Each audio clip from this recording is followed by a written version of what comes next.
আপনারা হয়তোবা এই ভিডিওগুলো পূর্বে অনেকে দেখেছেন, আবার অনেকে হয়তোবা দেখেন নাই।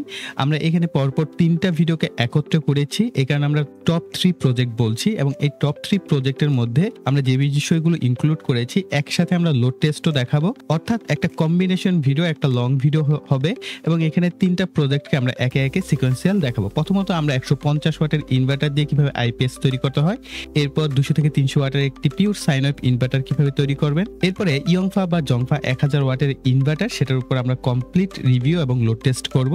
তো চলুন আর দেরি না করে ভিডিওটি শুরু করা যাক। JLC PCB provides easy, affordable and reliable PCB and PCBS solution, empowering electronics engineer to develop project efficiently. 19 years of PCB manufacturing expertise since 2006. Running 5 cutting-edge in-house factories, serving over 6 million engineers in 180 plus countries and regions. JLC PCB তে রয়েছে easy order প্রক্রিয়া, যার ফলে কোনো effort ছাড়াই PCB board order করতে পারবেন। আপনার তৈরি গার্ডওয়ার ফাইলটি গেট ইনস্ট্যান্ট থেকে কোড করুন, মাত্র 1 মিনিটে অর্ডার সম্পূর্ণ করুন। এটা এতটাই সহজ যে অনলাইন শপিং করার মতন। JLC PCB তে রয়েছে PCB customisations, component sourcing, stencil manufacturing and high precisions assembly, all in one place. JLC PCBতে প্রতিটি step trackable, real time prototype থেকে বেস প্রোডাকশন পর্যন্ত ট্র্যাক করতে পারবেন। 1 থেকে 8 লেয়ার পিসিবি বোর্ড অর্ডার করতে পারবেন শুধুমাত্র $2। যদি লার্জ স্কেলে প্রোডাকশন করা হয় তাহলে এর যে কস্ট কমে সাধ্যের মধ্যে চলে আসবে। Quality and lead time is reliable, all-in-one house production, ensuring quality stability and strict quality control in every process, rapid turnaround, lightning fast PCB production in just 24 hours. 150 ওয়াটের একটি আইপিএস তৈরি করা শিখবো, যেটি হবে অটোমেটিক সিস্টেম। অর্থাৎ যখন electricity চলে যাবে অটোমেটিকলি আমাদের যে এসি লোডটা থাকবে এটার সাথে কানেক্টেড অবস্থায় সেই লোডটাকে সে অটোমেটিকলি টার্ন অন করে দেবে। যখন ইলেকট্রিসিটি চলে আসবে তখন লোডটাকে অফ করে আমাদের যে ব্যাটারিটা থাকবে সেই ব্যাটারিটাকে কিন্তু চার্জ করা শুরু করবে। এবং এই মডুলটা কিন্তু আপনারা অনেকেই চিনে থাকেন, এটা বেশ জনপ্রিয় একটা মডুল। এটার কাজ হচ্ছে 12 ভোল্ট থেকে 220 ভোল্টে কনভার্ট করা এবং এটা 150 ওয়াটের একটি ইনভার্টার মডুল বলা হয়। আর অ্যাসেম্বলির কাজটা আরো বেশি সহজ এই অর্থে, কেননা আমরা এখানে ব্যবহার করব 18650 লিথিয়াম আয়ন ব্যাটারির প্যাক। এখানে আমি 5টি সারি এবং 3টি কলাম ব্যবহার করেছি, অর্থাৎ 3 5 15টি ব্যাটারি ব্যবহার করে 12 ভোল্টের একটি ব্যাটারি প্যাক তৈরি করে নিয়েছি। যারা কিনা ব্যাটারি প্যাক তৈরি করতে পারেন না তাদের জন্য বলবো কষ্ট করে একটু ভিডিও ডিসক্রিপশন বক্সটা দেখেন অথবা পূর্বের ভিডিওগুলো দেখেন। আমরা কিন্তু অসংখ্য ব্যাটারি প্যাক তৈরি করেছি, 6টি 9টি এবং 21টি ব্যাটারি দিয়েও আমরা প্যাক তৈরি করার ভিডিও কিন্তু আমাদের এই চ্যানেলে আপলোড করা আছে। তো আপনারা চাইলে স্টেপ বাই স্টেপ সেই ভিডিওগুলো দেখে কিন্তু নিজেরাও এই ধরনের ব্যাটারি প্যাক তৈরি করে নিতে পারবে। আর এই ব্যাটারি প্যাকগুলো সবচেয়ে বড় সুবিধা যেটা, অ্যাসেম্বলির কাজটা কেন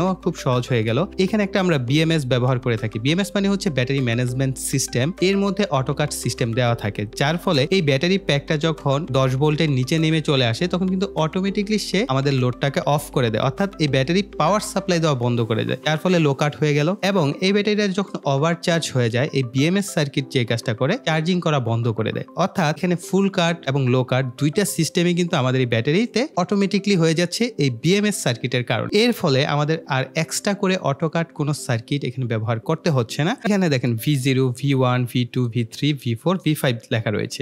আর এদিকে কিন্তু আর কোনো কানেক্টর কোনো কিছু নাই। আমরা যদি এটার পিছনের দিকে দেখি, এই পাশে দেখতে পাচ্ছেন গ্রাউন্ড একটা পিন রয়েছে। এখান থেকে মূলত আমাদের তার সংযোগ করতে হবে গ্রাউন্ডের জন্য। আর এখানে 12 ভোল্ট লেখা রয়েছে, সাথে চাইনিজ একটা লেখা আছে, অর্থাৎ এখানে আমরা 12 ভোল্ট সাপ্লাই দিব। ওখানে CC+ লেখা রয়েছে। যদি আমরা আরেকটু কাছ থেকে দেখি তাহলে আপনারা হয়তো ক্লিয়ারলি দেখতে পাবেন গ্রাউন্ড এবং CC+। এই CC+ এর এখানে হচ্ছে ব্যাটারির পজিটিভ আর গ্রাউন্ডে হচ্ছে ব্যাটারি নেগেটিভ প্রান্তকে আমরা সংযুক্ত করব। এই পাশটায় কমন একটা পিন রয়েছে, এখানে হচ্ছে আমাদের ফেজ এবং নিউট্রাল যে থাকে সেই নিউট্রাল পিনটাকে এখানে কানেকশন করব। এরপরের পিনে কিন্তু কোনো কিছু কানেক্টেড অবস্থায় নেই, অর্থাৎ কোনো কিছু লেখা নাই। এরপরে হচ্ছে আমরা 110 ভোল্ট পাবো এই প্রান্ত থেকে। 172 ভোল্টের কিন্তু একটা প্রান্ত রয়েছে, 200 ভোল্টের একটা প্রান্ত আছে আর 220 ভোল্টের একটা প্রান্ত রয়েছে। নর্মালি আমরা স্ট্যান্ডার্ড যে এসি লোডগুলো ব্যবহার করে থাকি, লাইট, ফ্যান, যাবতীয় জিনিসপত্র কিন্তু এসি 220 ভোল্টে চলে থাকে। কমন পিনে হচ্ছে নিউট্রাল কানেকশন করব আর ফেজ হচ্ছে এখানে 220 ভোল্ট থেকে আমরা পাবো। মূলত এখান থেকে হচ্ছে আমাদের আউটপুটটা যাবে আর ইনপুট হচ্ছে আমরা এখানে গ্রাউন্ড এবং CC+ দিব। এই হচ্ছে খুবই সিম্পল একটা কানেকশন হবে এখানটায়। আমরা এখানে কানেকশনটা করেছি, এখন আপনি এখান থেকে দেখলেও বুঝতে পারবেন। গ্রাউন্ডে আমরা একটা কালো তারকে সংযুক্ত করেছি আর CC+ হচ্ছে একটি লাল তারকে সংযুক্ত করেছি। আর উপর থেকে হচ্ছে এখানে 220 ভোল্ট আমরা একটা লাল তারকে এখানে সংযুক্ত করে দিয়েছি আর কালো একটি তারকে হচ্ছে 0 জিরো ভোল্টের সাথে আমরা এখানে কানেকশন করে দিচ্ছি বা V0 এর সাথে, আর এখানে হচ্ছে V5 এর সাথে আপনি কানেকশনটা করবেন, তাহলে 220 ভোল্ট হচ্ছে আউটপুটে পাবেন। ঝটপট আমরা একটু এই মডিউলটা সম্পর্কেও জেনে নিই। এই মডিউলটার ভিতরে দুইটা অপশন রয়েছে, একটা হচ্ছে আপনি অ্যাডাপ্টার ব্যবহার করতে পারবেন এই পাওয়ার জ্যাকের মাধ্যমে, আর একটা হচ্ছে আপনি এখানে ট্রান্সফর্মার ব্যবহার করতে পারবেন 12012। তো ট্রান্সফর্মার আসলে এই ব্যাটারির জন্য না, 18650 ব্যাটারির জন্য না। যদি আপনি লিড অ্যাসিড ব্যাটারি ব্যবহার করেন সেক্ষেত্রে আপনি ট্রান্সফর্মার ব্যবহার করে কিন্তু আপনি চাইলে এই সিস্টেমটাকে রান করতে পারবেন, বা অটো চেঞ্জ ওভার যে সিস্টেমটা সেটা কিন্তু আপনারা করতে পারছেন। ব্যাটারির প্লাস এবং মাইনাস কানেকশন হয়, আর এই প্রান্তে হচ্ছে এনসিএ একটা পোর্ট থাকে, আর একটা হচ্ছে অ্যানো পোর্ট। অ্যানো পোর্ট বলতে কি, যে পোর্টটা ইলেকট্রিসিটি চলে গেলে অন হবে সেটা হচ্ছে আপনি এখান থেকে কানেকশন দিবেন, আর যেটা ইলেকট্রিসিটি থাকা অবস্থায় আপনি যদি কোনো লোড চালাতে চান আপনি এখান থেকে চালাতে পারবেন, অথবা ইলেকট্রিসিটি চলে গেলে কিন্তু এটা অফ হয়ে যাবে, এটা অন হয়ে যাবে। আমাদের ইনভার্টারের যে ব্যাটারি ইন হবে এখান থেকে যাবে। কেটে বাম পাশে যে প্রান্তটা এটা হচ্ছে পজিটিভ, আর এই পাশেটা হচ্ছে নেগেটিভ। কানেকশন করার সাথে সাথে দেখবেন এটার যে ইয়েলো কালার বাতিটা আছে সেটা জ্বলতে শুরু করবে। এই ধরনের একটি আমরা সকেট ব্যবহার করছি, আপনারা চাইলে সরাসরি কানেকশন করতে পারেন, কোনো অসুবিধা নেই। তবে এটা আমি টেস্টিং পারপাস, এর সাথে কিন্তু একটা 1 কিলো ওহম রেজিস্টর এবং একটা এলইডি বাতি কানেকশন করেছি। এটার আসলে প্রয়োজন নেই, আপনি সরাসরি একটা ডিসি সকেট এখানে ব্যবহার করতে পারেন। এটাকে আমরা জাস্ট প্লাস মাইনাস অনুযায়ী অ্যানো যে কানেক্টরটা আছে সেটার সাথে কানেকশন করে ফেলবো। এই পাশেটা হচ্ছে পজিটিভ,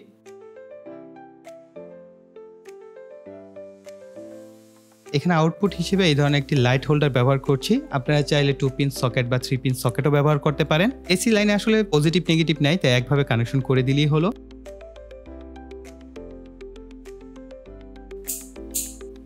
এই ধরনের একটি কানেক্টর ব্যবহার করব মূলত এই ফিমেল সকেটের সাথে এই মেল সকেটটাকে কানেকশন করার জন্য। এই ধরনের কানেক্টরের মধ্যেও কিন্তু প্লাস মাইনাস সাইন দেওয়া থাকে, অবশ্যই প্লাসের সাথে লাল তার এবং মাইনাসের সাথে কালো তারটিকে সংযুক্ত করতে হবে। এখন একটা প্রশ্ন আসতে পারে, তাহলে আমরা এই ব্যাটারি প্যাকটাকে কিভাবে চার্জ করব? যেহেতু আমরা এখানে ট্রান্সফর্মার ব্যবহার করি নাই, আমি এই ধরনের একটি অ্যাডাপ্টার ব্যবহার করছি। 3.7 ভোল্ট থেকে 24 ভোল্ট পর্যন্ত আপনি ভেরি করতে পারবেন। সো আমরা এখানে 12.6 বা 12.8 ভোল্টে রেখে মূলত এই ব্যাটারিটিকে আমরা চার্জ করতে পারছি। অথবা আপনি যদি 12 ভোল্টের কোনো চার্জার পাওয়া যায়, অ্যাডাপ্টার হচ্ছে এক জিনিস, বা ল্যাপটপের অ্যাডাপ্টার এক ধরনের ভোল্টেজ দেয়, হ্যাঁ, আর 12 ভোল্টের ব্যাটারি চার্জার এক ধরনের হয়ে থাকে। যদি এরকম কোনো অ্যাডাপ্টার থাকে যেটা 12.8 13.2 ভোল্ট পর্যন্ত দেয়, ওকে, কিন্তু এর উপরে যদি দেয় তাহলে সেটা দিয়ে কিন্তু আমাদের ব্যাটারি প্রপারলি চার্জ হবে না। 5টা সারি ব্যবহার করেছি, অর্থাৎ এখানে আমাদের 10 এম্পিয়ারের ব্যাটারি প্যাক হয়েছে। আপনি যদি এটাকে 10 এম্পিয়ার দিয়ে চার্জ দিতে চান তাহলে কিন্তু হবে না, তবে 3 এম্পিয়ার এবং 5 এম্পিয়ারের অ্যাডাপ্টারের সাহায্যে আপনি এটা চার্জ করতে পারবেন। আমরা যে কাজটা এখন করব, এই অ্যাডাপ্টারটাকে আমরা সেট করে আমাদের এই ব্যাটারিটাকে প্রথমে চার্জিং এ রেখে আমাদের ইনভার্টারের সাথে আমাদের এই মডিউলটাকে কানেকশন করব। আমরা এসি সাপ্লাই দিয়ে দিয়েছি, এখানে আমরা 12.8 ভোল্ট সেট করব। আরেকটা বিষয়, যখন আপনি ব্যাটারি চার্জ দিবেন এই ভোল্টেজটা না ধীরে ধীরে কমে আসে। আমি জানি না এটা সকল অ্যাডাপ্টারই কেন হয়, এটা কিছুটা কমে আসে। আপনি একদিন 2 দিন বা 3 দিন বা 5 দিন পরে এটাকে একটু বাড়িয়ে আবার অ্যাডজাস্ট করে দিবেন, তাহলে দেখবেন যে আবার ঠিক হয়ে গেছে। তো এটা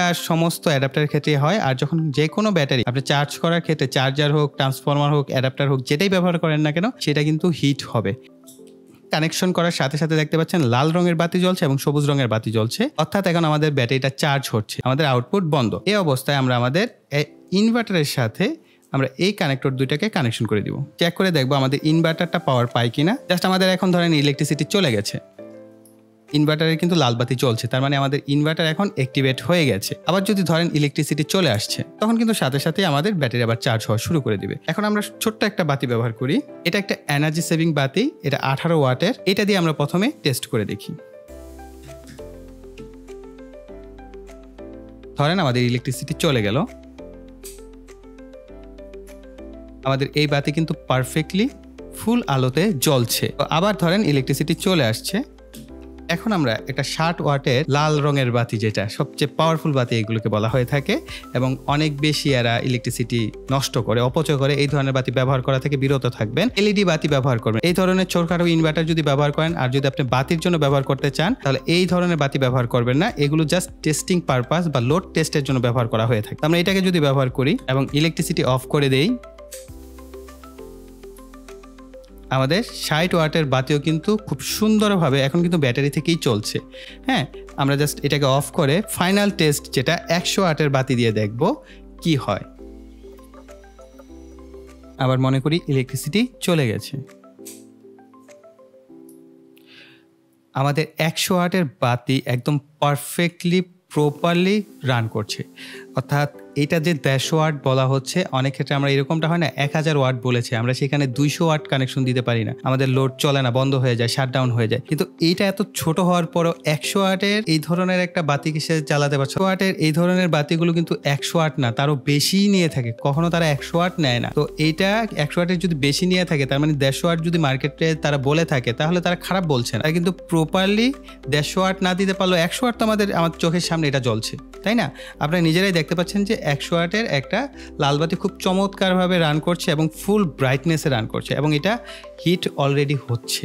জানেন এই ধরনের বাতিগুলো প্রচুর হিট হয়, সেই রকম হিটই কিন্তু এটা অলরেডি হয়ে গেছে। আমরা এই সিস্টেমটা দিয়ে 100 ওয়াট পর্যন্ত অনায়াসে রান করতে পারছি। অর্থাৎ আপনি যদি 100 ওয়াটের এলইডি বাতি ব্যবহার করেন, তাহলে আপনি 20 ওয়াট করে 5টা এলইডি বাতি ব্যবহার করতে পারছেন, তাহলে ফাটাফাটি একটা বিষয়। কিন্তু এখন বিষয় আসতে পারে ব্যাকআপ সিস্টেম সম্পূর্ণ ডিপেন্ড করবে আপনার ব্যাটারি ক্যাপাসিটির উপর। আপনি যদি অল্প ব্যাটারি ক্যাপাসিটি ব্যবহার করেন, এই ধরনের বাতি ব্যবহার করেন, তাহলে বেশি সময় ব্যাকআপ পাবেন না। তো ব্যাকআপটা সম্পূর্ণ ক্যাপাসিটির উপর। এখন যদি আপনি নষ্ট ব্যাটারি ব্যবহার করেন, দেখা গেলো এই ধরনের লাল বাতি কানেকশন করার সাথে সাথে বন্ধ হয়ে গেল 5 মিনিটের মধ্যে, ভাই আপনি কি দেখিয়েছেন যে আমরা এইভাবে যদি করি আমাদেরটা 5 মিনিটের বেশি জ্বলে না? সম্পূর্ণ ডিপেন্ড করবে ব্যাটারি ক্যাপাসিটির উপর। আর এটার ক্যাপাসিটি ডিপেন্ড করে যে এটা কতটুকু আউটপুট দিতে পারছে। 100 ওয়াট আমরা আউটপুট পাচ্ছি, আলহামদুলিল্লাহ খুব ভালো, আমি বলবো একেবারে খারাপ না। এবং আমাদের মডুল মোটামুটি ঠান্ডায় আছে, খুব একটা হিট হয় না। তবে অবশ্যই একটা কাজ করবেন, যখন 100 ওয়াট যদি ব্যবহার করেন, এই দুইটা হিটসিং এর পরিবর্তে একটু মোটা সাইজের বা বড় সাইজের হিটসিং ব্যবহার করবেন। অবশ্যই হিটসিং প্যাড ব্যবহার করে তারপর হিটসিং ব্যবহার করবেন, তাহলে অনেক লম্বা সময় কিন্তু আপনি এই ডিভাইসটা ব্যবহার করতে পারবেন। আমরা এই ভিডিওতে 200 থেকে 300 ওয়াটের একটি পিওর সাইন ওয়েভ ইনভার্টার তৈরি করা শিখব। যে মনে হলেও আসলে এখানে আপনার অনেক বেশি তথ্য জানার প্রয়োজন হয়ে থাকে। সেই তথ্যগুলো যদি জানতে পারেন, তাহলে কিন্তু আপনি সঠিকভাবে এই পিওর সাইন ওয়েভ ইনভার্টারটি তৈরি করতে পারবেন। বোর্ডগুলো আমার কাছে পাঠানো হয়েছে jelscpcb.com থেকে। jelscpcb মানে হচ্ছে হাই কোয়ালিটি এবং প্রফেশনাল মানে পিসিবি বোর্ড। চলুন দেখা যাক এই পিসিবি বোর্ডগুলোর কোয়ালিটি কিরকম আসছে। এরকম বক্সে আসে। সো এই হচ্ছে আমাদের পিসিবি বোর্ডগুলো। সো পিসিবি বোর্ডগুলোর কালার, কোয়ালিটি, থিকনেস এক কথায় অসাধারণ এবং প্রফেশনাল মানের। এবং পিসিবি বোর্ডগুলো কিন্তু বেশ শক্তপোক্ত এবং মজবুত হয়ে থাকে। এদের যে হোল কোয়ালিটি, থিকনেস সমস্ত বিষয় কিন্তু প্রফেশনাল মানের হয়ে থাকে। আমাদের এই সার্কিটটি সম্পূর্ণ করার জন্য মূল ইউনিট হিসেবে আমাদের প্রয়োজন হবে EGS002 এই ড্রাইভার মডিউলটি। এটি মূলত SPWM একটি ড্রাইভার মডিউল। এর সাহায্যে মূলত আমাদের যে পিওর সাইন ওয়েভ সিগন্যাল সেটা জেনারেট করা সম্ভব হবে। এই মডিউল প্রয়োজন হবে আমাদের একটি। আমাদের 4টা মোসফেট প্রয়োজন হবে। আমি এখানে IRF Z44N মোসফেট ব্যবহার করছি, তবে আপনারা যদি চান IRF 3205 এই মোসফেট গুলো ব্যবহার করতে পারেন। L7805 ভোল্টেজ রেগুলেটর আইসি প্রয়োজন হবে আমাদের একটি। 500 মাইক্রোফ্যারাড 35 ভোল্টের ক্যাপাসিটর প্রয়োজন হবে দুটি। 100 মাইক্রোফ্যারাড 25 ভোল্টের ক্যাপাসিটর প্রয়োজন হবে দুটি। 10 মাইক্রোফ্যারাড 25 ভোল্টের ক্যাপাসিটর দুটি। আমি এই ক্ষেত্রে 16 এম্পিয়ারের একটি ফিউজ ব্যবহার করছি। আরো একটি মোসফেট প্রয়োজন হবে SMD টাইপ। এটার মডেল নাম্বার হচ্ছে 90N03। ভেরিয়েবল রেজিস্টর 103 মানের ব্যবহার করতে হবে একটি। 8050 ট্রানজিস্টর প্রয়োজন হবে একটি। 104 সিরামিক ক্যাপাসিটর 6টি। FR107 ডায়োড প্রয়োজন হবে 4টি। এলইডি বাতি একটি, সুইচ একটি। জিএস মডিউলটিকে কানেক্ট করার জন্য এই ধরনের কানেক্টর ব্যবহার করতে হবে। এসি ফিডব্যাক এবং ডিসি মোটরকে কানেকশন করার জন্য এই ধরনের কানেক্টর প্রয়োজন হবে আমাদের দুটি। 10 ওহম মানের রেজিস্টর 4টি। 100K রেজিস্টর প্রয়োজন হবে দুটি। 1 কিলো ওহম মানের রেজিস্টর দুটি। 2.2 কিলো ওহম মানের রেজিস্টর একটি। 4.7 কিলো ওহম রেজিস্টর প্রয়োজন হবে 4টি। এই হচ্ছে আমাদের কম্পোনেন্টের লিস্ট। এখন আমরা আমাদের যে পিসিবি বোর্ডটি রয়েছে সেখানে একে একে কম্পোনেন্টস গুলোকে সোল্ডারিং করে নিব।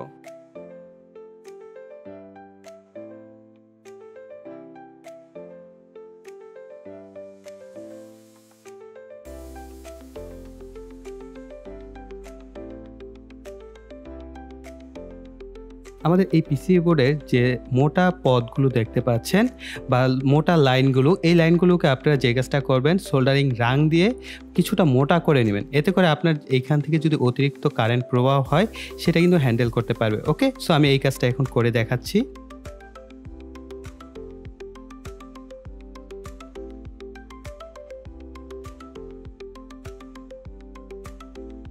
পিছনের দিকে এই ধরনের যে এসএমডি মসফেটটা আছে, এই মসফেটটা এইভাবে সেট আপ করতে হবে। এই কাজটা আপনাদেরকে করতে হবে এয়ার হট গানের সাহায্যে। নর্মালি সোল্ডারিং দিয়ে এই ধরনের কাজগুলো আসলে করা অনেক কঠিন কাজ, কারণ আমি এটা অফ স্ক্রিন করে নিচ্ছি।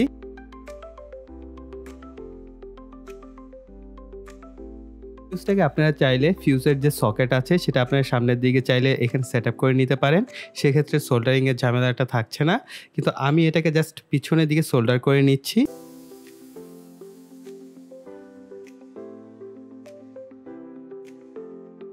চেষ্টা করবেন এখানটায় ভালো মানের তার ব্যবহার করার। আমি এখানে বেশ মোটা তারই কিন্তু ব্যবহার করছি, এর থেকেও যদি আরেকটু মোটা তার পান সেটা ব্যবহার করার চেষ্টা করবেন। নর্মালি যে আইপিএস ব্যবহার করা হয় যে ধরনের মোটা তারগুলো, সেগুলো ব্যবহার করা সবচেয়ে বেশি ভালো।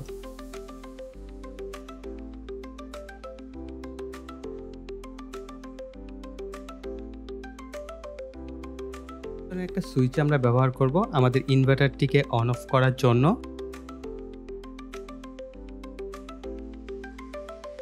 এই হচ্ছে আমাদের সার্কিট ডায়াগ্রাম। এখানে দেখতে অনেক বেশি জটিল মনে হলেও খুব সিম্পল একটা সার্কিট ডায়াগ্রাম কিন্তু এটা। আপনি চাইলে ভেরো বোর্ড, ব্রেড বোর্ডের মাধ্যমে প্র্যাকটিস করতে পারবেন। তাছাড়াও ফ্ল্যাট বোর্ড যে মার্কেটে পাওয়া যায় সেটা দিয়ে আপনারা চাইলে সিঙ্গেল লেয়ার পিসিবি তৈরি করে কিন্তু আপনারা নিজেরা ঘরে বসেই তৈরি করে নিতে পারবেন। আর যারা কিনা জানেন না যে কিভাবে ফ্ল্যাট বোর্ডে আসলে পিসিবি তৈরি করতে হয়, সেটার উপর কিন্তু আমাদের চ্যানেলে ভিডিও আছে, যদি একটু খোঁজাখুঁজি করেন তাহলে পেয়ে যাবেন। সেই ভিডিওতে কিন্তু আমরা দেখিয়েছি কিভাবে আপনারা একটি পিসিবি কে ফ্ল্যাট বোর্ডে ট্রান্সফার করবেন। ওকে, আর এখানে দেখেন আহামরি কোনো কিছু ইউজ করা হয় নাই, একেবারে খুব সিম্পল ভাবে এই সাইডের যে অংশটা এটা হচ্ছে EGS002 মডুলার যে পিন অনুযায়ী আপনাকে এই কানেকশন গুলো করতে হবে। আর এখানে এইচ ব্রিজ করা হয়েছে 4টা মসফেট এর ইউজ করে, সো দেখতেই পাচ্ছেন। এবং এখানে যে ডায়োড গুলো ব্যবহার করা হয়েছে, রেজিস্টার গুলো যেগুলো আমরা এতক্ষণ পর্যন্ত ইউজ করলাম, সেই সমস্ত জিনিস কিন্তু ব্যবহার করা হয়েছে। এটা হচ্ছে 2.2 মাইক্রোফ্যারাড মানে একটা সিরামিক ক্যাপাসিটর ব্যবহার করা হয়েছে।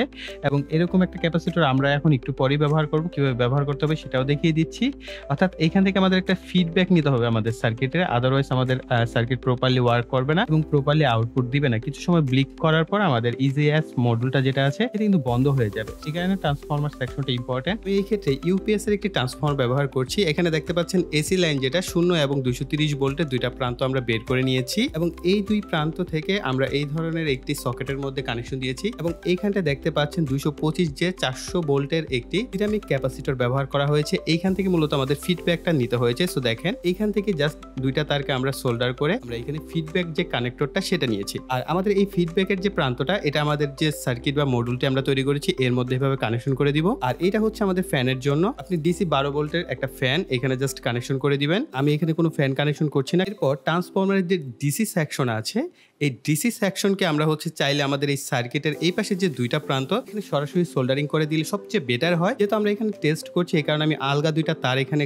কানেকশন করেছি। এই দুইটা তারকে আমরা এই দুইটা ট্রান্সফরমারের মধ্যে কানেকশন করে দেবো। এখানে কোনো পজিটিভ নেগেটিভ নাই যে আপনার উল্টাপাল্টা হলে কোনো সমস্যা হবে, আপনি জাস্ট এখানে দুই প্রান্তে কানেকশন করে দিবেন।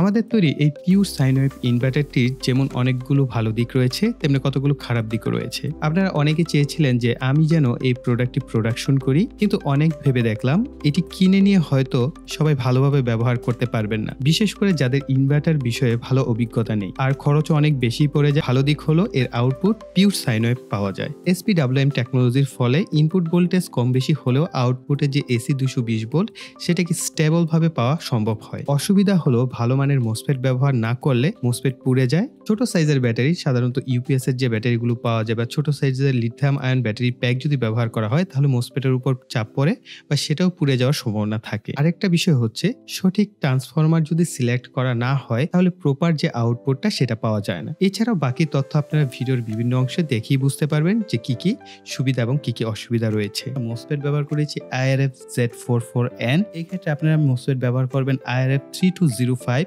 এই মসফেট গুলো বেশি ওয়াটেজ ভ্যালু নিতে পারে, অর্থাৎ আপনাকে ট্রান্সফরমারটাও সেরকম ব্যবহার করতে হবে। যদি আপনি 200 ওয়াটের বেশি বা 300 ওয়াট পেতে চান সেই ক্ষেত্রে অবশ্যই আপনাকে ভালো মানের ট্রান্সফরমার ব্যবহার করতে হবে, ভালো মানের মসফেট ব্যবহার করতে হবে। আপনি যত ভালো মানের মসফেট ব্যবহার করবেন তত বেশি আপনি লোড দেওয়ার পরেও কিন্তু আপনার ডিভাইসটা স্টেবল ভাবে আউটপুট দিতে পারবে। মোস্ট ইম্পর্টেন্ট, আপনারা যখন এই ইনভার্টারটাকে কানেক্ট করবেন তখন অবশ্যই আপনাদের এই সুইচটা অফ থাকতে হবে, অর্থাৎ আপনাদের যে মূল পাওয়ার সুইচ সেটা অফ রেখে কানেকশন করবেন। আর প্রথমে হচ্ছে পজিটিভ, যখন আপনারা এটাকে প্রথম অবস্থায় কানেক্ট করবেন ব্যাটারির সাথে পজিটিভটা আগে কানেক্ট করবেন, এরপর কয়েক সেকেন্ড পর নেগেটিভটা কানেক্ট করবেন। আর যখন খুলবেন প্রথমে নেগেটিভ প্রান্তটা খুলবেন, এরপর পজিটিভ প্রান্তটা খুলবেন। যদি এরকম হয়ে থাকে যে আপনার বারবার ব্যাটারি থেকে ইনভার্টারটা খুলে নিতে হচ্ছে, সেই ক্ষেত্রে এই বিষয়টা একটু খেয়াল রাখবেন, তাহলে আপনার যে ডিভাইসটা সেটা অনেকটাই সিকিউর থাকবে। আদারওয়াইজ কিন্তু মোসফেট গুলো পুড়ে যাওয়ার একটা সম্ভাবনা থাকে, কেননা এখানে হাই পাওয়ার ক্যাপাসিটর ব্যবহার করা হয়, সেগুলো কিন্তু বেশ কিছুটা ভোল্টেজ ধরে রাখে। আর যখনই কিনা আপনারা ব্যাটারির সাথে কানেক্ট করবেন বা খুললেন, সাথে সাথে আবার কানেক্ট না করে কিছুটা সময় অপেক্ষা করবেন, এরপরে কানেকশন করবেন। আমরা প্রথমত ফ্রিকোয়েন্সিটা দেখে নিব। ফ্রিকোয়েন্সি দেখতে পাচ্ছেন 50 হার্টজ কিন্তু অ্যাকুরেটভাবে আমাদের আউটপুট দিচ্ছে। সাধারণত আমাদের বাংলাদেশে 50 হার্টজে কিন্তু আমাদের এসি লোডগুলো চলে থাকে, সে অনুযায়ী 50 হার্টজ কিন্তু স্টেবলভাবে রয়েছে। এসি ভোল্টেজ দেখতে পাচ্ছেন 219 ভোল্টের মতো আছে। আমরা এটাকে জাস্ট ভেরিয়েবল রেজিস্টারটাকে ঘুরিয়ে 220 ভোল্ট করে নিব। দেখতে পাচ্ছেন আমরা কিন্তু অ্যাকুরেট 220 ভোল্টে সেট আপ করেছি। যেহেতু একটা SPWM pure sine wave model, so এখানে কিন্তু আপনি লোড কানেকশন করার পরও আউটপুটে 220 ভোল্টই থাকবে। ব্যাটারির ভোল্টেজ কমে আসলো, সে এটাকে স্টেবল ভাবে আউটপুটে 220 ভোল্ট ধরে রাখার চেষ্টা করবে। এক ভাইয়া কমেন্ট করেছিলেন কোনো লোড ছাড়া ইনভার্টার কেমন এম্পিয়ার অপচয় করে, তার জন্য আমি অ্যানালগ এমিটার ব্যবহার করছি। এখানে একটি দাগ মানে হচ্ছে 2 এম্পিয়ার, কেননা 5টি দাগ পরে আপনারা দেখতে পাচ্ছেন এখানে 10 এম্পিয়ার লেখা রয়েছে। আমরা আমাদের ইনভার্টারটিকে অন করে দিচ্ছি। আমার এখান থেকে আমি দেখতে পাচ্ছি প্রথম কাটার দিকের মাঝামাঝি অংশে রয়েছে কাটাটি, অর্থাৎ 1 এম্পিয়ার বা তার কিছুটা বেশি এম্পিয়ার নিচ্ছে। আমার জানা মতে এটা একটা স্বাভাবিক এম্পিয়ার লস ইনভার্টারের ক্ষেত্রে। তারপরে যারা অভিজ্ঞ রয়েছেন তাদের মতামতগুলো কিন্তু কমেন্টে শেয়ার করতে পারেন, এতে অন্যান্য ভাইরাও কিন্তু বুঝতে সুবিধা হবে। একটি এনার্জি সেভিং বাতি আমি এখন এখানে কানেকশন করে দিচ্ছি।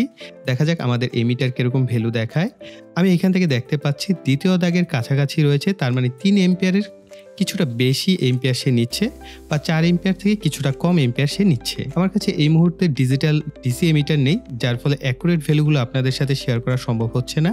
তার জন্য আমি অত্যন্ত দুঃখিত।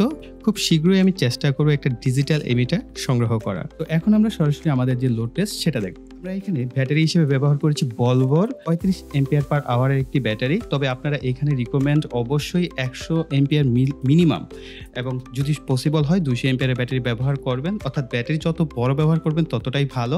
আর এখানে আমরা লোড টেস্টের জন্য 3টা বাতি ব্যবহার করছি। এটা হচ্ছে 100 ওয়াটের একটা বাতি, তারপরটা হচ্ছে 14 ওয়াটের, এরপরটা হচ্ছে 60 ওয়াটের। যদিও এই ধরনের বাতিগুলো অর্থাৎ লাল বাতিগুলো কিন্তু 100 ওয়াট বলে থাকলেও তার থেকে বেশি নেয়, 60 ওয়াট বলে থাকলেও তার থেকে বেশি নেয়। তো অন এভারেজ আমরা ধরে নিচ্ছি যে আমরা 200 ওয়াটের একটা লোড টেস্ট করব। তো দেখাই যাক আমাদের এই ডিভাইসটা কিরকম পারফরমেন্স করে।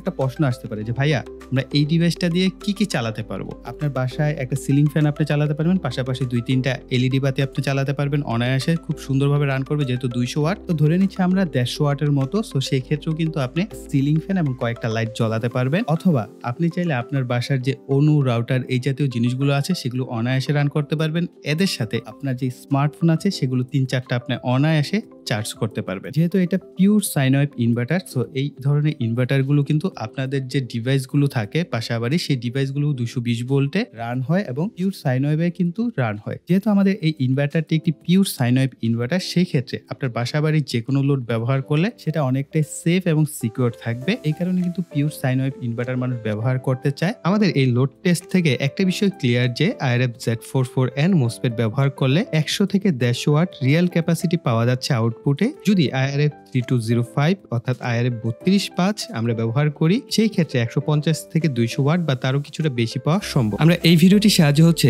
এই জংফা ব্র্যান্ডের অর্থাৎ 1000 ওয়াটের যে ইনভার্টারটি আছে এটাকে আমরা খুলে দেখবো এর ভিতরে কি কি রয়েছে, অর্থাৎ বক্সটাকে আমরা পুরোপুরি খুলবো এবং এর ভিতরে দেখবো কি কি রয়েছে। তবে তার পূর্বে আরেকটা বিষয় একটু ক্লিয়ার করে দিই, যেমন আপনারা অনেকে বলছিলেন যে ভাই এটা ইয়ংফা হবে, জংফা হবে না। তবে আমি মার্কেটে বেশিরভাগ ক্ষেত্রেই পেয়েছি যে এটা জংফা নামে সবাই চিনে থাকেন বা জংফা নামেই পরিচিত। এই কারণে আমরা আমাদের ভিডিওর টাইটেল এবং থাম্বনেলে জংফা নামটাই ব্যবহার করি। এখানে আসলে কনফিউশনটা হচ্ছে এদের যে লোগোটা আছে এখানে অনেকটা মনে হয় যে ইয়ংফা, আবার অনেকটা মনে হয় এটা জংফা হবে। তো আপনারা যে নামে চিনেন সেই নামেই কিন্তু এটাকে ডাকতে পারেন। প্রোডাক্টটা আমি একবার শর্ট রিভিউ করে দিচ্ছি। যেমন একইভাবে এটার মধ্যে পাওয়ার এবং ফল্ট দুইটা এলইডি বাতি আছে এবং এটার সামনের দিকেও একটা পাওয়ার বাতি রয়েছে এবং অন অফ সুইচ রয়েছে। এটার উপর একটা USB 5 ভোল্ট রয়েছে, যেটা সাহায্যে আপনারা 5 ভোল্ট 1 এম্পিয়ারে আউটপুট পাবেন, অর্থাৎ 5 ভোল্ট 1 এম্পিয়ারে যা যা চালাতে চান এই সাহায্যে চালাতে পারবেন। আর এখানে একটা কানেক্টর দেখতে পাচ্ছেন, এই কানেক্টরের মোটরের সাহায্যে হচ্ছে আপনারা আউটপুট 12 ভোল্ট নিতে পারবেন যদি আপনি এটার সাহায্যে ডিসি 12 ভোল্টের কোনো লোড চালাতে চান, সাপোজ ফ্যান বা লাইট, সেটা কিন্তু এটার সাহায্যে চালাতে পারবেন। আর এখানে মূলত আমাদের ব্যাটারিকে কানেকশন দিতে হবে। তো আমরা ঝটপট এটাকে একটু পাওয়ার দিয়ে দেখি এটার যেহেতু একটা বাতি বেশি, তো সেটার অ্যাক্টিভিটিসটা কি। অনেকে হয়তো বা বলতে পারেন যে ভাইয়া আপনার এই আগের প্রোডাক্টটার কালার একটা আর এটার কালার আরেকটা। দামি প্রোডাক্টগুলো আমরা রিটার্ন করে দেই রিভিউ করার পর বা ভিডিও করার পর, কারণে ওই প্রোডাক্টটা আমি রিটার্ন করে দিয়েছি এবং এই প্রোডাক্টটা আমি নিজে পারচেস করে নিয়েছি। যেহেতু আমরা এই প্রোডাক্টটাকে খুলে ফেলবো, সেই ক্ষেত্রে কিন্তু এই প্রোডাক্টটা আমি আবার রিটার্ন করতে পারবো না বা তারা নিবে না, কারণ এটার ইনটেক প্রোডাক্ট রইলো না, তাই না? এই কারণে এই প্রোডাক্টের পিছনে কিন্তু ইনভেস্ট করতে হচ্ছে। তো আমরা এটাকে পাওয়ার দিয়ে দিচ্ছি। পাওয়ার দেওয়ার পর আমরা এটাকে অন করে দিই। আমাদের যে কুলিং ফ্যান সেটা শব্দ আপনারা শুনতে পাচ্ছেন। তো এখানে আমরা দেখতে পাচ্ছি যে পাওয়ারের বাতি জ্বলেছে, পিছনের দিকে আমাদের যে পাওয়ারের বাতি ইয়েলো কালার এটা জ্বলছে। এখন ঝটপট এর সাথে আমরা ব্যাটারিটাকে কানেকশন করে দেখি আসলে আমাদের বাতির যে অ্যাক্টিভিটিস সেটা কি কি হয়। এখানে ভলভোর 35 এম্পিয়ার পার আওয়ারের একটি ব্যাটারি ব্যবহার করছি। আপনাদের রিকমেন্ড থাকবে সর্বনিম্ন 35 এম্পিয়ার পার আওয়ারের ব্যাটারি ব্যবহার করার। এর উপরে আপনারা যত এম্পিয়ার মন চায় ব্যবহার করতে পারবেন। এখন আমরা জাস্ট এটাকে চার্জে দিব। এখানে পাওয়ার বাতি জ্বলছে, এই পাশের যে পাওয়ার বাতিটা আছে এটা কিন্তু ব্লিঙ্ক করছে, অর্থাৎ আমাদের এই ব্যাটারিটা চার্জিং হচ্ছে। এবং ব্যাটারি ফুল হয়ে গেলে কিন্তু এটা অটো কাট করবে, অর্থাৎ ফুল চার্জে এটা অটো কাট হবে এবং লো চার্জে কিন্তু আপনার ডিভাইসকে বন্ধ করে দিবে। এবং আরেকবার বলে দিচ্ছি, এখানে কিন্তু সোলার কানেকশন করা যাবে না। সোলার ইনভার্টার লেখা বলে আপনারা সোলারকে সরাসরি এখানে কানেকশন করে দেন, যার ফলে ইনভার্টারগুলো নষ্ট হয়ে যায়। আপনার সোলার ব্যবহার করতে হবে ব্যাটারিকে চার্জ করার ক্ষেত্রে, এখানে কোনো ব্যবস্থা আসলে নাই। এখানে আপনারা দেখতে পাচ্ছেন 14.80 ভোল্ট রয়েছে, অর্থাৎ আমাদের ব্যাটারিটা অলমোস্ট ফুলের কাছাকাছি। এখানে কিন্তু ভোল্টেজটা বেশি। আর আপনারা জানেন 12 ভোল্টের লোডে কিন্তু 14 ভোল্ট দেওয়া যায় এবং এতে কোনো অসুবিধা হয় না। আপনারা চাইলে এই বিষয়টা ক্লিয়ার হয়ে গেলেন যে এখানে আসলে সোলার কানেকশন করা যাবে না। সোলার কানেকশন করলে এই ডিভাইসটা নষ্ট হয়ে যাবে। তো এখন আমরা আমাদের ডিভাইস টেস্ট করা হয়ে গেল যে পুরোপুরি ভালো এবং ব্র্যান্ড নিউ একটা প্রোডাক্ট আপনাদের জন্য আমি এখন খুলে দেখাবো। প্রথমে দুই পাশের যে নাটগুলো আছে সেগুলোকে খুলে ফেলবো।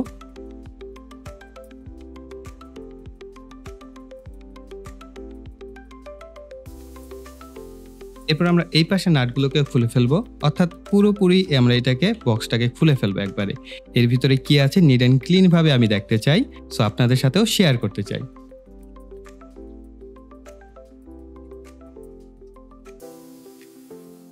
এবার আমরা পাশের যে নাটগুলো সেগুলোকে খুলে ফেলবো। মেবি এটার সাথে হিটসিং গুলো লাগানো ছিল।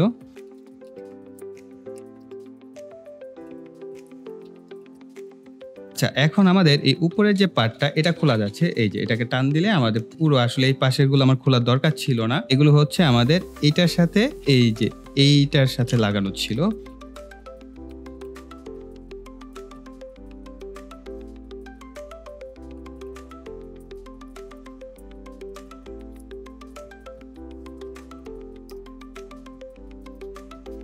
সর্বোচ্চ এতটুকুই খুলতে পেরেছি এবং বাকিটা আসলে খোলা যাবে না তা না। এখানে প্রেসার দিলে এই পুরো সার্কিট বোর্ডটা বের হয়ে চলে আসবে। এখানে আমি যতটুকু দেখতে পাচ্ছি এখানে মোটামুটি বেশ ভালো মানের একটা পিসিবি বোর্ড ব্যবহার করা হয়েছে। খুব যে মোটা বা খুব যে চিকন ওইরকমটা না, একদম মাঝামাঝি আকারের হচ্ছে এখানে থিকনেসের পিসিবি বোর্ডটা ব্যবহার করা হয়েছে। সো আপনারা ক্যামেরায় স্টিল ক্লিয়ার দেখতে পাচ্ছেন। এখানটায় এখানে ইন্ডিকেটর বাতিগুলো ছিল আর এই পাশে হচ্ছে আমাদের সকেট সেটা, এবং ডিসি 12 ভোল্টের কুলিং ফ্যান ব্যবহার করা হয়েছে। এন্ড এইখানে বেশ কিছু ট্রানজিস্টর রয়েছে, মোসফেট রয়েছে এবং এই বোর্ডটা আপনারা আসলে দেখলেই বুঝতে পারছেন এখানে দুইটা ট্রান্সফরমার ব্যবহার করা হয়েছে, মেবি একটা চপার এবং একটা চার্জিং ইউনিট হিসেবে কাজ করবে। এখানে রিলে ব্যবহার করা হয়েছে। আপনারা এই রিলের কন্ট্যাক্টটা শুনতে পাবেন যখন কিনা কারেন্ট আসবে এবং কারেন্ট যাবে, তখন কিন্তু এই রিলের যে কন্ট্যাক্টটা সেটা চেঞ্জ হবে এবং একটা হালকা করে একটা বাড়ি দিবে। এটার কারণ হচ্ছে যেহেতু এটা স্কয়ার ওয়েভ বা আমরা বলতে পারি মডিফাইড সাইন ওয়েভ, আসলে পিওর সাইন ওয়েভ না, সেই কারণে কিন্তু আপনার যে ডিভাইস বা লোডটা থাকবে, সাপোজ একটা বাতি, সেটা একটা হালকা করে বাড়ি দিবে, অর্থাৎ অন অফ হচ্ছে। যখন কারেন্ট চলে যাবে তখন কোনো বাড়িটারি দিবে না, কিন্তু কারেন্ট আসার সময়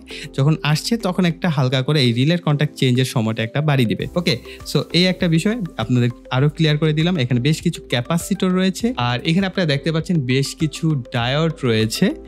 4টা ডায়োড রয়েছে, ব্রিজ রেকটিফাই করা হয়েছে মেবি এখানে।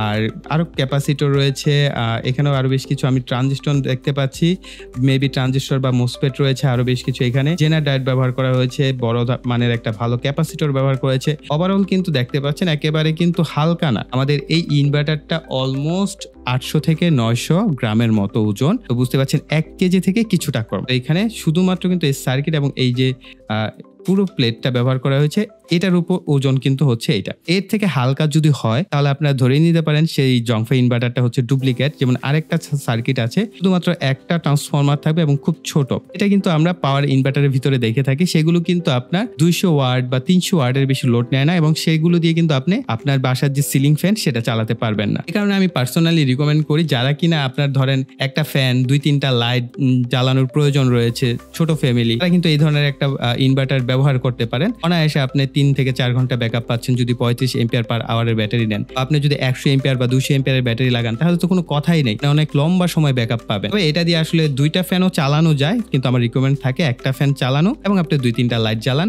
অনায়াসে আপনি এই প্রোডাক্টটা ব্যবহার করতে পারেন। আর এই প্রোডাক্টগুলো আমার একটা পার্সোনাল রিকমেন্ডেশন থাকে, অনেকেই বলেন খুব দ্রুত নষ্ট হয়ে যায়। আসলে ভাই এইগুলো চাইনিজ প্রোডাক্ট, এগুলো আসলে কোনো গ্যারান্টি ওয়ারেন্টি হয় না। আপনারা অনেকেই হয়তো আবার আমাদের পূর্বের ভিডিওতে দেখেছেন যে আমরা লাইটিং লোডে বলেছিলাম 500 ওয়াট, এবং লাইটিং এবং ইন্ডাকটিভ লোড অর্থাৎ ফ্যান এবং লাইট যদি কম্বিনেশন করেন তাহলে 400 ওয়াটের মতো আপনারা লোড নিতে পারছেন। আমার রিকমেন্ড থাকবে যে এই যে আমরা রিয়েল যে ওয়াটটা পেয়েছি না, এটাকে ওভার করে বা এটাকে টলারেট করে এর থেকে বেশি ওয়াট নেওয়ার ট্রাই না করাই বেটার। এতে করে আপনার প্রোডাক্টটা লম্বা সময় টিকবে। আদারওয়াইজ আপনি যখন এটার উপর প্রেশার দিবেন, আপনি অনেক হাই লোড ইউজ করার ট্রাই করবেন, তখন কিন্তু এই ধরনের চাইনিজ প্রোডাক্ট টিকবে না। কারণে অবশ্যই চেষ্টা করবেন যাতে যে লোডটা আসলে থাকে সেই লোডের থেকে কিছুটা কম, যেমন আমাদের রিয়েল যেটা ওয়াট সেটা থেকেও যদি আপনি ধরেন একটা ফ্যান 2টা লাইট বা 3টা লাইট জ্বালান তাহলে দেখা গেল এই প্রোডাক্ট আপনি অনেক লম্বা সময় ব্যবহার করতে পারবেন। এবং আমি অনেকের কাছ থেকে রেফারেন্স পেয়েছি বা অনেকে বলেছেন জংফাই ইনভার্টারটা মোটামুটি বেশ ভালো এবং অনেকে অনেক লম্বা সময় ব্যবহার করছেন। তো এক একজনের অপিনিয়ন এক এক রকম, সেগুলো তো অবশ্যই কমেন্ট সেকশনে জানাবেন এই প্রোডাক্টটা আপনি ব্যবহার করে কিরকম ফ্যাসিলিটিস পাচ্ছেন। কানেক্টরকে আমরা কানেকশন করব। আমরা এইখানে বাম পাশে দেখতে পাচ্ছেন ব্যাটারির মাইনাস এবং প্লাস, এখানে সতর্কতার সাথে সংযোগগুলো করবেন। তো আমরা প্রথমে প্লাসটাকে কানেকশন করে দিচ্ছি, এরপর আমরা মাইনাসটাকে কানেকশন করে দিচ্ছি। আমাদের ইনভার্টারটি কিন্তু এখন অফ কন্ডিশনে আছে। আমরা এখান থেকে যদি সুইচটাকে অন করে দেই তাহলে আমাদের ইনভার্টারটি অন হয়ে গেছে। আমরা এর পাশাপাশি যদি এটাকে এসিতে 220 ভোল্ট সাপ্লাই দেই, অর্থাৎ আমাদের এই ইনভার্টারের যে কেবলটা এটাকে কানেকশন করি, এরপর আমরা সুইচ দেই, তাহলে আমরা দেখতে পাবো আমাদের ব্যাটারি কিন্তু চার্জ হচ্ছে। এবং আপনারা এর যে ফ্যানটা, এই নয়েজটা শুনতে পাচ্ছেন, এই ফ্যানটার নয়েজ একেবারে কম না, মোটামুটি ভালো একটা নয়েজই হয়। তবে এই নয়েজটা আপনাকে বিরক্ত করবে না, একটা জায়গায় যদি রেখে দেন কিছুদিন, এটাকে ব্যবহার করতে থাকেন, এর সাথে অভ্যস্ত হয়ে যাবেন। এরকম একটা নয়েজ হচ্ছে এর। তবে একেবারে সাইলেন্ট বা কম নয়েজ ওরকম না। তো আপনারা শুনেই বুঝতে পারছেন যে এই নয়েজটা কিরকম আসছে। আউটপুটটাকে দেখি, অর্থাৎ আউটপুট ভোল্টেজ কত। আমাদের মিটারের যে ভোল্টেজটা দেখতে পাচ্ছেন এসি 600 ভোল্টে সেট আপ করা রয়েছে। এই যে আউটপুটটা, এটাকে টেস্ট করে দেখবো যে আমাদের কত ভোল্টেজ আমাদের লোডে আসে। 225 ভোল্ট বা 26 ভোল্ট বা 27 ভোল্টের মতো আমরা পাচ্ছি এটার আউটপুট থেকে। এটা যে বলা হচ্ছে 30 ভোল্ট বলা হয়েছে, আই থিঙ্ক এসি ভোল্টেজ আমরা মোটামুটি পারফেক্টলি আউটপুটটা পাচ্ছি। আমার এই পাশে একটা সফট বক্স আছে, এর মধ্যে হচ্ছে 5টা বাতি থাকে, এলইডি বাতি দেওয়া আছে। 15 থেকে 18 ওয়াটের হচ্ছে 5টা বাতির মধ্যে থাকে, আরো 2টা হচ্ছে RGB লাইট আছে। এই পাশে একটা ছোট টেবিল ল্যাম্পের মতো আছে। যদি আমরা দেখি এখানে একটা রিং লাইট আছে, বেশ বড় সড়ো, এটা মোটামুটি বেশ ভালো ওয়াটই টানে। আর এইদিকে হচ্ছে আমাদের একটা এয়ার কুলার আছে।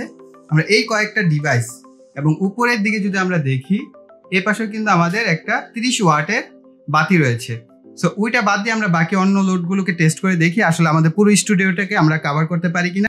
ওকে, সো এখন আমাদের রুমের যে মেন লাইটটা, এই লাইটটাই শুধু জ্বলছে, আর বাকি সমস্ত লাইট টাইট যা আছে সব বন্ধ। সো আপনি বুঝতে পারছেন রুম কিন্তু অন্ধকার হয়ে গেছে। আমাদের এই মাল্টি থেকে হচ্ছে সমস্ত লাইনগুলো দেওয়া হয়েছে, আমি দেখাচ্ছি। সো আমাদের এখানে যদি মাল্টিতে আপনারা খেয়াল করেন, এইখান থেকে সমস্ত লাইনগুলো দেওয়া হয়েছে এই মাল্টি থেকে।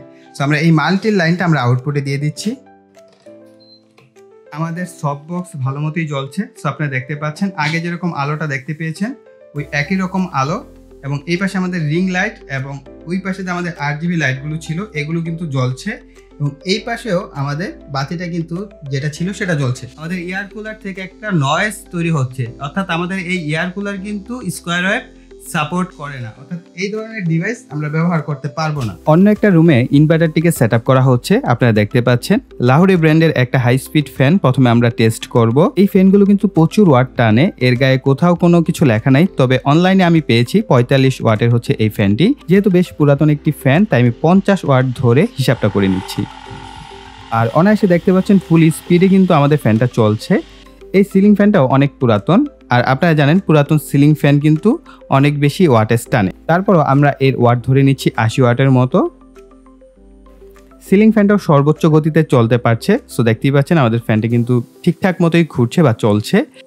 ফ্যানটি চালু অবস্থায় আমরা লোড দিয়ে দেখব যে কত ওয়াট পর্যন্ত নিতে পারে।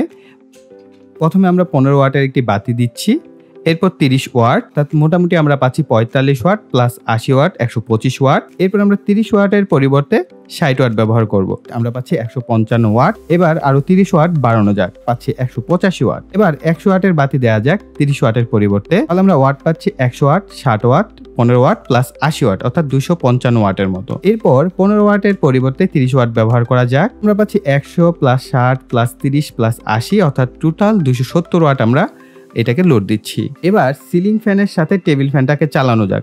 আপনারা জানেন এই ফ্যান জাতীয় জিনিসগুলো যেগুলো আছে ইন্ডাকটিভ লোড, এরা কিন্তু প্রচুর পরিমাণে ওয়াট বেশি টানে। তারপরও আমরা এই দুইটা ফ্যান দিয়ে দেখি যে আসলে আমাদের এই ইনভার্টার চালাতে পারি কিনা। সো 80 প্লাস 50 অর্থাৎ 130 ওয়াট কিন্তু প্রপারলি আমাদের আউটপুট দিতে পারছে ইন্ডাকটিভ লোডের ক্ষেত্রে। এখন আমরা ইনভার্টারে আরও প্রেসার দিব, তাই বড় মাল্টিমিটার সংযোগ করেছি। দুইটা ফ্যান সংযোগ অবস্থায় লাইট লোড দেওয়া যাক। প্রথমে 15 ওয়াট দেওয়া যাক, তারপর 30 ওয়াট, এরপর 60 ওয়াট অর্থাৎ টোটাল আমরা এই ক্ষেত্রে পাচ্ছি 60 প্লাস 30 প্লাস 15 প্লাস 50 প্লাস 80 অর্থাৎ 235 ওয়াট। এবার 15 ওয়াট খুলে 100 ওয়াট দেওয়া যাক। সো আমরা এই ক্ষেত্রে পাচ্ছি 60 প্লাস 30 প্লাস 100 প্লাস 50 প্লাস 80 অর্থাৎ 320 ওয়াট। এখন 30 ওয়াট খুলে 60 ওয়াট দেওয়া যাক, অর্থাৎ 60 প্লাস 60 প্লাস 100 প্লাস 50 প্লাস 80 আমরা 350 ওয়াট লোড কিন্তু দিচ্ছি দুইটা ফ্যান রানিং অবস্থায়। আশা করি আমরা আরও বেশ কিছুটা লোড হয়তো বা এর মধ্যে দিতে পারতাম, কিন্তু আমি ধরে নিচ্ছি আমাদের যে টেস্ট, সে টেস্টে আমরা রিয়েল ওয়াট পাচ্ছি 350 ওয়াট। যদি আপনি শুধুমাত্র লাইট ব্যবহার করেন তাহলে সেক্ষেত্রে পাবেন 50 ওয়াটের বেশি আশা করি ব্যবহার করতে পারবেন, শুধুমাত্র যদি আপনি লাইট ব্যবহার করেন। কিন্তু ফ্যান ব্যবহার করলে আপনি 350 ওয়াট পার। ব্যাকআপ টেস্ট করেছিলাম একটা সিলিং ফ্যান, যে সিলিং ফ্যানটা আপনারা দেখতে পেয়েছেন, এর সাথে আমরা একটা 15 ওয়াটের বাতিকে সংযোগ করেছিলাম, অর্থাৎ দুইটা লোডকে আমরা দিয়ে আমাদের যে ব্যাকআপ টেস্ট সেটা করেছি। এবং এই ব্যাকআপ টেস্টের একটা বিষয় ক্লিয়ার কাট বলে দিই, সেটা হচ্ছে আমরা একেবারে ব্র্যান্ড নিউ একটা ভলভো ব্যাটারি ব্যবহার করেছি 35 AS অর্থাৎ 35 এম্পিয়ার পার আওয়ারের হচ্ছে ব্যাটারিটা ব্যবহার করেছি। আমরা যে টেস্টটা করেছি সেই টেস্টে আমাদের ব্যাটারিটা ফুল চার্জ ছিল। ফুল চার্জ থেকে আমাদের 4 ঘন্টা সময় লেগেছে এটা 11.7 ভোল্ট আসতে। আপনারা জানেন ব্যাটারি কিন্তু 10.8 ভোল্ট পর্যন্ত লো কাট হয়। আমি এইখানে থামানোর কারণ হচ্ছে যে অনেকেই পুরাতন ব্যাটারি ব্যবহার করতে পারেন, সেই ক্ষেত্রেও যেন ব্যাকআপটা ভালো পান, অর্থাৎ আমি একটা বললাম আপনি আরেকটা পেলেন, অতটা যেন ডিফারেন্স না হয় তার জন্য আমরা 11.7 ভোল্ট পর্যন্ত হচ্ছে আমাদের ব্যাটারি যে ভোল্টেজ নামা অবস্থায় আমরা হিসাবটা ধরেছি, এবং আমাদের 4 ঘন্টা একটা ফ্যান এবং একটা লাইট জ্বলেছে। সো বুঝতেই পারছেন আপনারা যারা কিনা সিঙ্গেল একটা রুমের জন্য ফ্যান লাইটের ব্যবস্থা করতে চাচ্ছেন তারা কিন্তু অনায়াসে 4 ঘন্টার উপরে ব্যাকআপ পাবেন যদি নতুন ব্যাটারি ব্যবহার করেন। আর পুরাতন ব্যাটারি ব্যবহার করলে 3 ঘন্টার উপরে বা 3.5 ঘন্টারও উপরে আপনারা হয়তোবা ভালো একটা ব্যাকআপ পাবেন যদি এই ইনভার্টারটি ব্যবহার করেন। সো গাইস, এই ছিল আমাদের সম্পূর্ণ ভিডিওটি। সো আপনাদের জন্য পুরো জংফে ইনভার্টারটা খুলে দেখালাম যে এর ভিতরে অ্যাসেম্বলিটা কি থাকে। আসলে এটা জানার আগ্রহ আমার যেরকম, এবং আমি জানি আমার এই চ্যানেলের যারা প্রিয় ভাই রয়েছে সবাই চান যে একটা প্রোডাক্টের ভিতরে কি রয়েছে সেটা দেখার জন্য আগ্রহে থাকেন। তো আপনাদেরকে পুরোপুরি দেখিয়ে দিলাম এর ভিতরে কি কি রয়েছে। সো তার জন্য অবশ্যই ভিডিওতে লাইক, কমেন্ট এবং শেয়ার করবেন। আর যারা এখনো চ্যানেলটিকে সাবস্ক্রাইব করেনি চ্যানেলটিকে সাবস্ক্রাইব করে পাশে বেল বাটনটি অ্যাক্টিভ করে দিবেন পরবর্তী ভিডিওর নোটিফিকেশন পাওয়ার জন্য। তো এই বলে এখানে বিদায় নিব। সকলে ভালো থাকবেন, সুস্থ থাকবেন, টাটা।